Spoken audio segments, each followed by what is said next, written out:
Hi guys, we have some exciting news for you. We're going to be announcing our Make and Take workshop that is going to be Monday, July 26th. This is going to be in lieu of our dinner event that we normally do every month.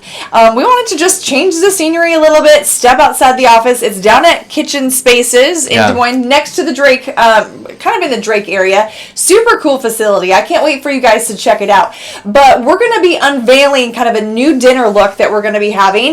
Plus, we've got a secret weapon in our office. Her name's Jana, who makes her own kombucha. And awesome. I know sometimes people hear kombucha. What is that? So, Drew, fill us in. Yeah, so I think one of the things that I look for when we talk about kombucha, so it's a tea, and it's a fermented tea. So a lot of things go into fermentation, everything from beer to wine or anything like that. You can make kombucha both alcoholic and non-alcoholic too. But oftentimes what you alcohol-free at this one. Yes, exactly, alcohol-free. And oftentimes what we're looking for is the alcohol-free, and we're doing it for our health. And so what we're really looking for basically so it's a probiotic. So it's really helping to improve your gut flora in general. And so you think about your gut flora, that's like the healthy bacteria, because we all have bacteria within our gut. It's the healthy bacteria that help your body heal and function and do what it's supposed to be doing. When we have more inflammation in our gut, it's not going to function very well. Right. So we're going to try and improve that, and having something with a probiotic like this, like kombucha, is really, really effective for that.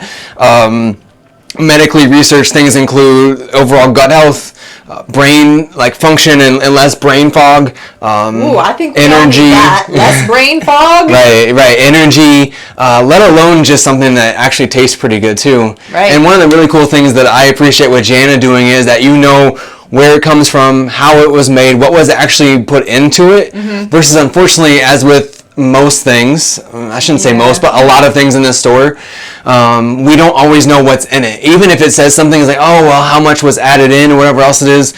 So what things you always want to look for is how much sugar is added to kombucha to make it taste better. Yeah, because that sugar is going to feed disease and feed gut problems, right? Yeah, so even though it's a fermentation, it's a whole different process than just having straight up sugar. But what they'll do is they'll have it fermented, and then even more, they'll add sugar to it to try and make you think, oh, this tastes good. And it's so it's like, is it even that much better than your typical sugary drink? Exactly. Juice or something. Okay. Exactly. So that's one thing that I always look for, is how much sugar is actually added to it, let alone in the actual fermentation process itself. Okay. Our body can break down the fermentation process well. When it's added, that's just going to spike your blood sugar. Sure. Okay. To knowing what fruits and what type of teas are actually made from it and how long it actually uses, versus just mass quantity, mass production, be able to get it out to people as fast as they can. May not be as much quality as someone here like Jan, who actually enjoys making it. Yeah. And she's really good at it too. She's particular about her teas too. and the other thing I would say too is, and Mel was just talking about this, is the actual carbonation that's added to it.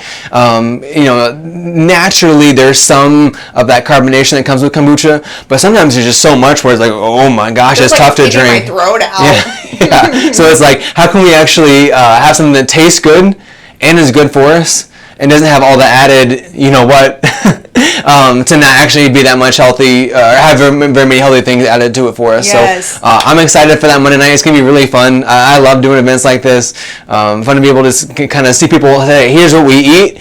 Also with kombucha, here's what we drink, and why we drink it, and be able to actually share that behind it and show you that it's possible to make it, and give you those tools to be able to do it, versus I need to go spend an arm and a leg to buy it at the store. What if you can save that money, make it at home, enjoy it, and enjoy that process, and have it going forward. So Jana's going to show you guys how she makes it. If you want an opportunity or you want to learn more about how to do this yourself, we'll help hook you up with a kit and be able to do that too. You're going to get to taste it. Not to mention, this is a family-friendly event. We're going to be doing some other make and take things, Doc's bars. We'll have him share about those later.